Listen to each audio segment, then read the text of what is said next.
नमस्कार, आप देख रहे हैं के न्यूज नेशनल और मैं हूं आपके साथ में शोभित पाठक। तो रुक करते हैं फटाफट खबरों की तरफ। यूपी की राजधानी लखनऊ में चल रही 56वीं all India DGP IG conference का समापन हुआ। प्रधानमंत्री नरेंद्र मोदी ने इस कॉन्फ्रेंस में हिस्सा लिया। कॉन्फ्रेंस में साइबर क्राइम को रोकने, धर्मांतरण, कट्टरवाद, घुसपैठ, जम्मू कश्मीर में बढ़ रही हिंसा, जेलों के भीतर सुरक्षा जैसे महत्वपूर्ण मुद्दों पर मंथन किया गया। कॉन्फ्रेंस में पुलिस और टेक्नोलॉजी पर पीएम मोदी ने बात की। गृह मंत्री के नेतृत्व में एक high power police technology mission का गठन किया जाएगा।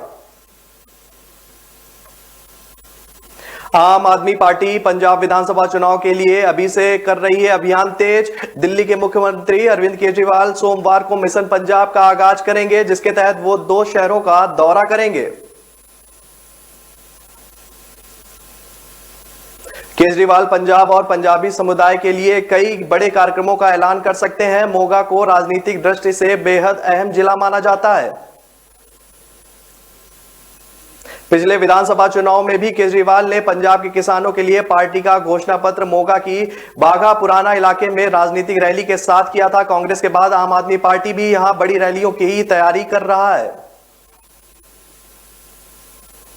बंगाल की मुख्यमंत्री ममता बनर्जी 22 से 25 नवंबर के बीच दिल्ली का दौरा करेंगी। संसद का शीतकालीन सत्र 29 नवंबर से शुरू होने वाला है। सत्र में बीजेपी से मुकाबला करने की रणनीति पर बात होगी। ममता बनर्जी ने ट्वीट किया कि हर एक किसान को हार्दिक बधाई। उन्होंने मरने वाले किसानों के परिवारों के प्रति संवेदना जताई और प्रदर्शनकारियों के साथ की गई क्रूरता के लिए बीजेपी की निंदा की। राज्य के बकाये और बीएसएफ का बढ़ाए गए अधिकार क्षेत्र जैसे मुद्दों पर चर्चा करेंगी। बनर्जी 22 नवंबर को राष्ट्रीय राजधानी का दौरा कर सकती हैं और 25 नवंबर को कोलकाता लौटेंगी। राष्ट्रीय स्वयंसेवक संघ के प्रमुख मोहन भागवत ने बात बात पर धर्म और भगवान का नाम लेने वालों को लेकर बड़ी बात कही है। संत ईश्वर सम्मान समारोह 2021 के आयोजन में बतौर वक्ता पहुंचे भागवत ने कहा कि हम भगवान जय श्री राम का जोर से नारा लगाते हैं, लेकिन उनके जैसा हमें बनना भी चाहिए। भरत जैसे भाई पर प्रेम करना तो भगवान ही कर सकते हैं, हम नहीं कर सकते। ऐसी सोच सामान्य आदमी की रहती है, इसलिए वे उस राह पर नहीं चल पाते। अपना स्वार्थ छोड़कर लोगों की भलाई करने का काम कठिन होता है। भागवत ने कहा कि यदि हम लोग पूरे मन से काम करें तो फिर देश का कोई ग्रोथ करने से नहीं रोक सकता है। उन्होंने कहा कि इसके लिए हमें सभी को अपना भाई मानना होगा। भारतीय जनता पार्टी के 12 विधायकों ने महाराष्ट्र विधानसभा से 1 साल के लिए निलंबित किए जाने के फैसले को सुप्रीम कोर्ट में चुनौती दी है। विधानसभा से 1 साल के लिए निलंबित किया गया उनमें से गिरीश महाजन, जयकुमार रावल, आशीष शेलार, अतुल भटनागर, योगेश सागर समेत अन्य विधायक भी शामिल हैं। निलंबित करने का प्रस्ताव राज्य के संसदीय कार्य मंत्री अनिल पर्णव ने पेश किया, जिसे ध्वनि मत से पारित कर दिया गया था। निलंबन की कार्रवाई के प्रेरित होकर दुर्भावनापूर्ण बताते हुए याचिका में तर्क दिया गया है कि सभी 12 अलग अलग जगहों पर थे और उनमें से कुछ तो कच्छ में भी मौजूद नहीं थे। महाराष्ट्र के अल्पसंख्यक कल्याण मंत्री नवाब मलिक द्वारा नारकोटिक्स कंट्रोल ब्यूरो के जोनल डायरेक्टर समीर वानखेड़े के खिलाफ लगाए गए आरोपों का सिलसिला रुकने का नाम नहीं ले रहा है।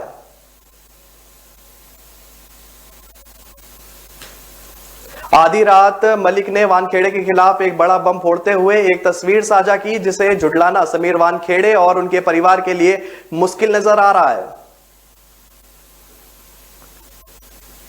तस्वीर में वानखेड़े जालीदार टोपी पहने हुए एक मौलाना के साथ चर्चा करते हुए दिखाई दे रहे हैं। इस फोटो में वह एक कागज पर दस्तखत करते हुए भी दिखाई दे रहे हैं। नवाब मलिक ने इस फोटो के साथ लिखा कि सिर पर टोपी, कबूल है, कबूल है, कबूल है। राजधानी लखनऊ में सोमवार यानी कि आज किसानों की महापंचायत होगी। प्रधानमंत्री नरेंद्र मोदी की तरफ से तीनों कृषि कानूनों के वापस लिए जाने के ऐलान के बाद यह पहली महापंचायत है। इको गार्डन में किसान जुटने लगे। संयुक्त किसान मोर्चा का दावा है कि महापंचायत में करीब 1 लाख से ज्यादा लोग पहुंच सकते हैं। भारतीय किसान यूनियन के नेता राकेश टिकैत रविवार रात ही लखनऊ पहुंच गए थे। एमएसपी लागू करने गृह राज्य मंत्री अजय मिश्र टेनी के इस्तीफे और गिरफ्तारी की मांग कर रहे हैं। किसान नेताओं ने केंद्र सरकार पर उनको आश्रय देने का आरोप भी लगाया है। कृषि कानून वापस लेने के ऐलान के बाद संयुक्त किसान मोर्चा ने प्रधानमंत्री नरेंद्र मोदी को एक लेटर लिखा। उसमें लिखा है कि इसका स्वागत करते हैं और करते हैं कि आपकी सरकार इस वचन को जल्द से जल्द और पूरी तरह निभाएगी। खेती की पूरी लागत पर आधारित न्यूनतम समर्थन मूल्य को सभी फसलों के लिए किसानों का कानूनी हक बना दिया जाए ताकि देश के हर किसान को अपनी फसल पर कम से कम सरकार की ओर से घोषित न्यूनतम समर्थन मूल्य पर खरीद की गारंटी हो सके। सरकार की ओर से प्रस्तावित अधिनियम संशोधन विधेयक 2020-21 का ड्राफ्ट वापस लिया जाए। इसके दौरान किसानों ने कहा कि जब तक ये वापस नहीं किया जाएगा और एमएसपी पर कानून नहीं बनेगा, हम वापस नहीं हटेंगे। यूपी पुलिस मुख्यालय में चल रही 56वीं डीजीपी कॉन्फ्रेंस रविवार को खत्म हो गई। इस 3 दिवसीय कॉन्फ्रेंस के आखिरी दिन पीएम नरेंद्र मोदी ने देश के सभी राज्यों के पुलिस संगठनों को संबोधित किया। उन्होंने देश की पुलिस फोर्स के फायदे के लिए इंटर ऑपरेबल तकनीक को बढ़ावा देने पर जोर दिया। गृह मंत्री के नेतृत्व में एक उच्च क्षमता वाली पुलिस टेक्नोलॉजी मिशन गठित किया जाएगा। पीएम मोदी ने सामान्य लोगों के जीवन में तकनीक को अहम करार दिया। यूपीआई कोविड ऐप उदाहरण भी दिए। उन्होंने विवेचना और निगरानी पर ड्रोन तकनीक के फायदे भी गिनाए। नवजोत सिंह सिद्धू का पाक पीएम इमरान खान को बड़ा भाई कहने से मचे विवाद में पंजाब के आम आदमी पार्टी कुलतार संधवा भी कूद पड़े। उन्होंने कहा कि सरहद पर नेताओं के बच्चे शहीद नहीं होते, इसलिए नफरत की राजनीति नहीं करनी चाहिए। संधवा की बात इसलिए अहम है क्योंकि कुछ दिन पहले ही आपके पंजाब सह प्रभारी राघव चड्ढा ने सिद्धू की आलोचना की थी। उन्होंने इमरान खान को बड़ा भाई बताने पर देश और पंजाब के लिहाज से कांग्रेस और सिद्धू के पाक प्रेम को लेकर चिंता जताई थी। कुलतार संधवा ने कहा कि भारत और पाकिस्तान का हर इंसाफ पसंद नागरिक चाहता है दोनों देशों में नफरत की जगह दीवार टूटे ताकि दोनों जगह व्यापार के जरिए खुशहाली आ सके। सरहदों पर भी तनाव कम होना चाहिए। भाजपा के राष्ट्रीय अध्यक्ष जेपी नड्डा 22 नवंबर को 2 दिन यूपी में रहेंगे। इस दौरान वह गोरखपुर और कानपुर में बूथ अध्यक्ष सम्मेलन को भी संबोधित करेंगे। नवंबर को 23 नवंबर को कानपुर जाएंगे, जहां सुबह 11 बजे किदवई नगर में बाबा नामदेव गुरुद्वारा में मत्था टेकेंगे। दोपहर 2 बजे रेलवे मैदान में बूथ अध्यक्ष सम्मेलन को संबोधित करेंगे। बूथ अध्यक्ष के साथ बैठक करेंगे और उनको जीत का मंत्र भी देंगे।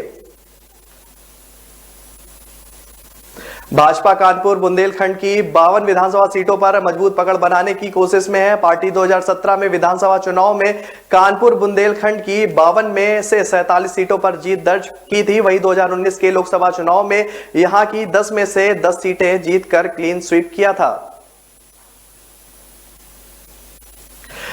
रविवार को मंत्रिमंडल गठन के बाद सीएम अशोक गहलोत को लेटर लिखा गया है। लेटर में पूछा गया है कि मंत्री बनने के लिए क्या योग्यता जरूरी होती है।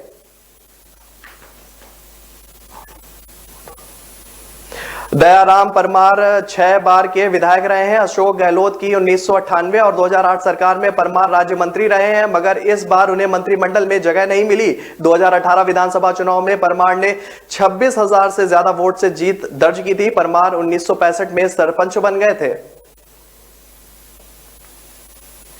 3 साल बाद गहलोत मंत्रिमंडल के बड़े विस्तार में रविवार को 11 कैबिनेट और 4 राज्य मंत्रियों को शपथ दिलाई गई। राज्यपाल ने सबसे पहले हेमाराम चौधरी को शपथ दिलाई। हरीश चौधरी की जगह बाड़मेर में अब हेमाराम को मौका दिया गया है। वे पिछली बार भी गहलोत सरकार से राजस्व मंत्री थे। दूसरे नंबर पर महेंद्रजीत सिंह मालवीय और तीसरे नंबर पर रामलाल जाट ने शपथ ली। रामलाल जाट सीएम के खास माने जाते हैं। शपथ के बाद उन्होंने सीएम के पैर छुए। राज्य मंत्री जाहिदा खान ने अंग्रेजी में शपथ ली। छत्तीसगढ़ के 15 शहरों में चुनाव की घोषणा होने से ठीक पहले सरकार ने लोकार्पण भूमि पूजन का फाइनल कर स्ट्राइक लगा दी है। मुख्यमंत्री भूपेश बघेल ने रविवार को प्रदेश के 11 शहरों में 354 कार्यों का लोकार्पण और भूमि पूजन किया। मुख्यमंत्री ने कहा कि पिछले 3 वर्षों के दौरान राज्य के सभी नगरीय निकायों में अधोसंरचना और जन सुविधा के विकास के लिए हमारी सरकार ने लगातार काम किया है। उन्होंने कहा कि उपलब्धियां तभी हासिल होती हैं जब विकास को लेकर संवेदनशीलता के साथ काम किया जाए। उन्होंने सरकार से कहा कि हर जिले में एक मेडिकल कॉलेज खोलने का लक्ष्य भी तय किया गया है। कांग्रेस छोड़ने के बाद कैप्टन अमरिंदर सिंह का प्रधानमंत्री नरेंद्र मोदी के प्रति प्रेम छलक रहा है। करतारपुर कॉरिडोर खोलने और कृषि कानून वापसी के बहाने अमरिंदर ने पीएम की सराहना की। कैप्टन ने कहा कि पीएम के फैसले को सियासी कमजोरी से जोड़कर नहीं देखा जाना चाहिए। लोकतंत्र में लोगों की इच्छा पूरी करने वाला ही असली नेता है। कैप्टन अमरिंदर सिंह ने कहा कि युद्ध में पाकिस्तान कभी भारत से नहीं जीत सका, इसलिए वह किसानों के कंधों का इस्तेमाल कर भारत में अशांति फैलाना चाहता है। बालाकोट एयर स्ट्राइक के हीरो और पाकिस्तान के F-16 फाइटर जेट गिराने वाले ग्रुप कैप्टन अभिनंदन वर्तमान सोमवार को सम्मानित हुए। उन्होंने राष्ट्रपति रामनाथ कोविंद ने वीर चक्र देकर सम्मानित किया। अभिनंदन के सम्मान के दौरान राष्ट्रपति भवन तालियों से गूंज उठा। अभिनंदन ने 2019 में पाकिस्तानी F-16 लड़ाकू विमान को हवाई युद्ध में मार गिराया था। पुलवामा हमले के बाद भारत ने पाकिस्तान के बालाकोट में आतंकी कैंपों पर एयर स्ट्राइक की थी। इसमें कई आतंकी मारे गए थे, उनके ठिकाने तबाह हुए थे। पाकिस्तानी लड़ाकू विमानों ने भारतीय सीमा में घुसने की कोशिश की थी, जिसका भारत ने करारा जवाब दिया था। पंजाब के सीएम चरणजीत चन्नी आज फिर दिल्ली गए। लुधियाना में उनकी पार्टी प्रधान नवजोत सिद्धू के साथ चुनावी रैली है। इसके बाद वह दिल्ली रवाना हुए। दिल्ली में उनकी पार्टी के सीनियर नेताओं से मुलाकात है।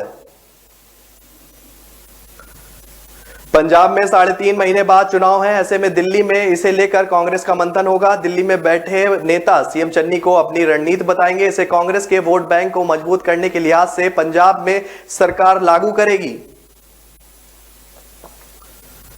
पंजाब में कांग्रेस के लिए बड़ा खतरा पार्टी छोड़ चुके कैप्टन अमरिंदर सिंह हैं। कैप्टन ने नई पार्टी बना ली है, हालांकि अभी तक कोई बड़ा नेता उनके साथ नजर नहीं आया है। पंजाब के पठानकोट जिले में आर्मी कैंप में ग्रेनेड से हमला किया गया है। ग्रेनेड कैंप में त्रिवेणी गेट पर फेंका गया। हालांकि हमले में कोई जान माल का नुकसान नहीं हुआ है, लेकिन पठानकोट में हाई अलर्ट है। पठानकोट में अलर्ट जारी कर दिया गया है। अमृतसर, जालंधर, बठिंडा, गुरदासपुर और अन्य सभी शहरों में की सुरक्षा बढ़ा दी गई है। नाकों पर पुलिस अधिकारियों को तैनात किया गया है। आर्मी कैंप के गेट से एक बारात निकल रही थी। उसी समय मोटरसाइकिल पर सवार होकर एक युवक गुजरा। इसी बाइक सवार पर ग्रेनेड फेंकने का शक है। राजधानी लखनऊ में किसानों की महापंचायत शुरू हो चुकी है। किसानों नेताओं ने लखीमपुर हिंसा का मुद्दा प्रमुखता से उठाया। योगेंद्र यादव ने कहा कि देश के प्रधानमंत्री को अहंकार की बीमारी लगी है। राकेश टिकैत ने कहा कि इस आंदोलन की यह खूबसूरती रही है कि इसे कभी किसी के झंडे के नीचे नहीं किया गया। सबके मुद्दे एक हैं और हम सभी एक साथ खड़े हैं। उन्होंने कहा कि पीएम कहते हैं कि एमएसपी पर हमने कमेटी बनाई, लेकिन झूठ बोलते हैं। 2011 में कमेटी बनी थी, उस समय नरेंद्र मोदी उस कमेटी के अध्यक्ष थे। चंडीगढ़ में नगर निकाय चुनाव की घोषणा कर दी गई है। 27 नवंबर से नॉमिनेशन शुरू हो जाएगा और 4 दिसंबर तक चलेगा। इसके बाद 24 दिसंबर को वोटिंग होगी। 27 नवंबर से 4 दिसंबर तक सुबह 11 से 3 बजे तक नॉमिनेशन होगा। छुट्टी वाले दिन प्रक्रिया बंद रहेगी। इस बार कैंडिडेट ऑनलाइन नॉमिनेशन भी कर सकते हैं। चुनाव को लेकर कल हाईकोर्ट में सुनवाई है। चुनाव आयुक्त ने कहा है कि हम अपना पक्ष रख रहे हैं, वहां से जो भी आदेश आएगा लागू किया जाएगा। कृषि बिल के वापसी के बाद भी उत्तर प्रदेश में सियासत जारी है। इसी क्रम में बसपा सुप्रीमो मायावती ने भारतीय जनता पार्टी को नसीहत दी है कि मायावती ने बीजेपी के नेताओं के कथित भड़काऊ बयानों पर रोक लगाने की मांग भी की है। मायावती ने कहा कि पीएम नरेंद्र मोदी द्वारा लगभग 1 वर्ष से आंदोलन करता किसान की 3 कृषि कानूनों को रद्द करने की मांग स्वीकार किए जाने के साथ साथ उनकी कुछ अन्य जायज मांगों का भी समाधान होना चाहिए। पूर्व मुख्यमंत्री मायावती ने सोमवार को ट्वीट करते हुए लिखा कि कांग्रेस द्वारा पार्टी के गिरते जनाधार को रोकने व राजनीतिक स्वार्थ हेतु पंजाब में विधानसभा आम चुनाव से ठीक पहले दलित को सीएम बनाना। समाजवादी पार्टी के संस्थापक और संरक्षक मुलायम सिंह यादव के इस जन्मदिन का इंतजार लंबे समय से हो रहा था। इसके पीछे एक बड़ी सियासी वजह भी थी। सियासी गलियारों में इस बात को लेकर लगातार चर्चा भी की गई कि मुलायम सिंह के जन्मदिन पर चाचा भतीजा एक होकर मुलायम सिंह को उनके जन्मदिन की सौगात देंगे। दोनों के बयान और संकेतों के आधार पर कहा जा रहा था कि यूपी के आगामी विधानसभा चुनाव को देखते हुए मुलायम सिंह यादव के जन्मदिन पर अखिलेश यादव और उनके चाचा शिवपाल यादव के बीच दूरियां खत्म हो जाएंगी, पर ऐसा नहीं हुआ। राजस्थान में मंत्रिमंडल पुनर्गठन और रिफलिंग के बाद अब प्रदेश कांग्रेस संगठन में विस्तार की तैयारियां शुरू हो गई हैं। ऐसा माना जा रहा है कि दिसंबर में सरकार के 3 साल पूरे होने से पहले अधिकांश नियुक्तियां कर दी जाएंगी। प्रदेश संगठन में होने जा रही नियुक्तियों पर पार्टी के कई नाराज नेताओं को मनाने का काम भी शुरू किया गया है। डोटासरा दिल्ली में प्रदेश प्रभारी अजय माकन से पीसीसी कार्यकारिणी के विस्तार, जिला अध्यक्ष और ब्लॉक अध्यक्ष की नियुक्तियों पर चर्चा करेंगे। जिला और ब्लॉक अध्यक्ष के बाद उनकी कार्यकारिणी भी बनाई जाएगी। इन नियुक्तियों के जरिए हजारों कांग्रेस नेताओं और कार्यकर्ताओं को पद सम्मान भी दिया जाएगा ताकि 2 साल बाद होने वाले विधानसभा चुनाव के लिए संगठन को सक्रिय किया जा सके। आरजेडी सुप्रीमो लालू प्रसाद यादव सोमवार शाम पटना आएंगे। वह पार्टी कार्यालय में लगाए जा रहे गुलाबी संगमरमर से बनी लालटेन जलाएंगे। मंगलवार को उनकी पशुपालन घोटाले के मामले में पटना सीबीआई की विशेष कोर्ट में उनको पेश होना है। कोर्ट ने चारा घोटाले के बाद ट्रेजरी से अवैध निकासी मामले की सुनवाई के दौरान लालू समेत सभी अभियुक्तों को 23 नवंबर को पेश होने के लिए आदेश दिया। पहले लालू बिहार विधानसभा की 2 सीटों तारापुर और कुशेश्वर स्थान में होने वाले उपचुनाव के साथ आए थे, लेकिन चुनाव परिणाम में लालटेन की लौ बुझ गई थी। दोनों सीटों पर सीएम नीतीश कुमार की पार्टी जेडीयू की जीत हुई थी। भाजपा के राष्ट्रीय अध्यक्ष जेपी नड्डा आज गोरखपुर के दौरे पर हैं। यहां चंपा देवी पार्क में चल रहे सम्मेलन में सीएम योगी ने कहा कि इस बार का चुनाव जिन्नावादी और राष्ट्रवादी के बीच होगा। यूपी का विधानसभा चुनाव से देश और दुनिया के लिए आकर्षण का केंद्र बिंदु बन रहा है और बनेगा भी, क्यों नहीं, क्योंकि कारण साफ है कि एक और भारत की आन और शान की रक्षा करने के लिए पीएम मोदी, राष्ट्रीय अध्यक्ष जेपी नड्डा हैं और दूसरी तरफ दूसरे संगठन भी सक्रिय हैं। मुख्यमंत्री योगी आदित्यनाथ ने यह बयान दिया। दुनिया की जुबान पर आ गया है कि मोदी है तो मुमकिन है। उन्होंने कहा कि सदी की सबसे बड़ी त्रासदी कोरोना में न सपा का पता था न बसपा का। सभी अपने घरों में आइसोलेशन में थे। एकमात्र पार्टी बीजेपी उस समय सड़कों पर काम कर रही थी। मुख्यमंत्री भूपेश बघेल की अध्यक्षता में छत्तीसगढ़ कैबिनेट की बैठक खत्म हो गई है। इस बैठक में कई रियायतों का प्रस्ताव था। सबसे अहम प्रस्ताव पेट्रोल डीजल के दामों में कटौती को लेकर था। इसे स्वीकार कर लिया गया है। पेट्रोल पर 1% वैट कम किया गया है और डीजल पर 2% वैट कम किया गया है। इससे राज्य के खजाने पर 1000 करोड़ रुपए का अतिरिक्त भार पड़ेगा। एक और अहम फैसला कैबिनेट ने किया है। राज्य के स्कूलों को 100% उपस्थिति के साथ खोलने की अनुमति भी इसी दौरान दी गई। अभी 50% उपस्थिति के साथ स्कूल खुल रहे थे। फैसले के बाद पेट्रोल की कीमत में 78 से 90 पैसे और डीजल की कीमत में ₹1.44 की कमी आएगी। रायपुर के महादेव घाट में सोमवार की सुबह पानी की सतह पर लेटे हुए मुख्यमंत्री भूपेश बघेल के पिता नजर आए। नंद कुमार बघेल के समर्थकों ने उनकी इस क्रिया का वीडियो भी सोशल मीडिया पर शेयर किया। बिना डूबे पानी पर लेटे नंद कुमार बघेल यहां अपने करीबी क्रांति साहू के साथ पहुंचे थे। सीनियर बघेल के साथ आए लोगों ने बताया कि यह उनकी जल समाधि है। करीब एक साल से छत्तीसगढ़ धान से पेट्रोल की तरह बायोफ्यूल एथेनॉल बनाने की कोशिश में है, मगर केंद्र सरकार ने अनुमति नहीं दी है। टीवी के पॉपुलर शो अनुपमा की एक्ट्रेस माधवी गोगटे का 58 साल की उम्र में कोरोना से निधन हो गया है। माधवी कुछ दिनों पहले ही कोरोना पॉजिटिव हो गई थी।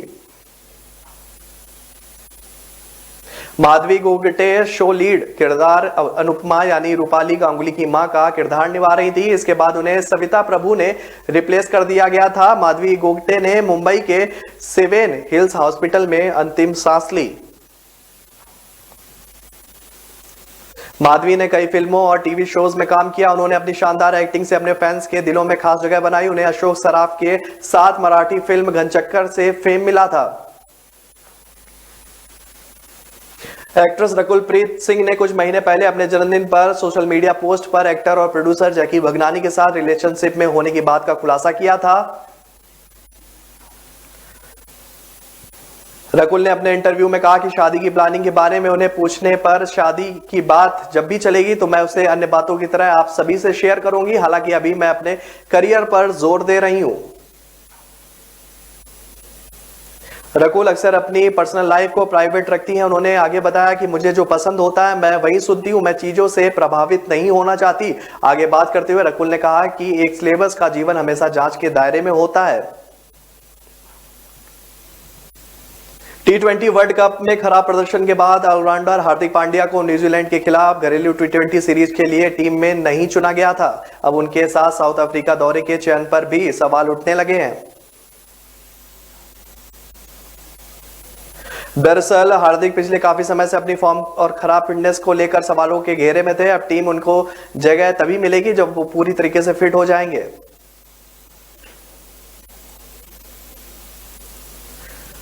रिपोर्ट के मुताबिक हार्दिक अब भी बीसीसीआई के कुछ अधिकारियों और हेड कोच राहुल द्रविड़ का भरोसे में है, लेकिन साउथ अफ्रीका दौरे पर टीम में शामिल होने को लेकर संशय लगातार बरकरार है। रानी के प्रगति मैदान में चल रहे 40वें अंतर्राष्ट्रीय व्यापार मेले में इस बार सुरक्षा के कड़े बंदोबस्त किए गए हैं। पुलिस की सख्ती का ही नतीजा है कि 8 दिनों के भीतर महज 3 ही एफआईआर दर्ज की गई हैं। वरिष्ठ पुलिस अधिकारियों का कहना है कि इन तीनों ही मामलों में मेले का कोई लेना देना नहीं है। 2 एफआईआर बाइक चोरी की हैं, जो मेले के बाहर सड़क से चोरी हुई हैं। तीसरी एफआईआर मेला परिसर में चल रहे निर्माण कार्य में लगे एक मजदूर ने मोबाइल चोरी की दर्ज कराई है। हालांकि माना जा रहा है कि कोविड प्रोटोकॉल की वजह से मेला घूमने आने वाले लोगों की संख्या को सीमित कर दिया गया है। रूस में कोरोना वायरस संक्रमण से शनिवार को 1254 लोगों की मौत हो गई, जबकि एक दिन में मौत की सबसे अधिक ये संख्या है। देश में शुक्रवार को भी मरने वालों का आंकड़ा इसके बराबर था। कोरोना वायरस कार्य बल ने इसकी जानकारी दी। सरकारी कार्य बल की रिपोर्ट के अनुसार देश में एक दिन में संक्रमण के 37,120 नए मामले सामने आए। कोरोना वायरस संक्रमण के प्रति सावधानी बरतने में लोगों की लापरवाही और टीकाकरण की धीमी गति के कारण हाल ही में संक्रमण की संख्या में बढ़ोतरी हुई थी। बॉलीवुड एक्टर जॉन अब्राहम एक बार फिर से सिनेमाघरों में अपनी नई फिल्म लेकर आ रहे हैं। वे दर्शकों के बीच सत्यमेव जयते के सीक्वल में सामने आ रहे हैं, जिसमें वह 3 भूमिकाओं में हैं। जॉन का कहना है कि ऐसा करना काफी चुनौतीपूर्ण रहा है। इसके साथ ही अभिनेता ने फिल्म से जुड़ी कई बातें बताई। यह फिल्म 2018 में इसी नाम से आई फिल्म का सीक्वल है। इसमें अब्राहम वीरेंद्र राठौड़ के किरदार में नजर आए थे। राष्ट्रीय फिल्म पुरस्कार विजेता मनोज बाजपेयी ने ईमानदार पुलिसकर्मी का किरदार अदा किया था। फिल्म का सीक्वल 25 नवंबर को सिनेमाघरों में रिलीज होगा। इसमें एक बार फिर अब्राहम भ्रष्टाचार से लड़ते नजर आएंगे। दिल्ली की सरकार ने 2025 तक यमुना को साफ रखने का लक्ष्य बनाया है। नालों का गंदा पानी सीधे यमुना में जा गिरता है, जिसके लिए ये दिशा निर्देश जारी किए गए हैं। तो फिलहाल खबर फटाफट में मेरे साथ इतना ही। आगे की खबरों के लिए बने रहिए के न्यूज़ नेशनल के साथ। नमस्कार।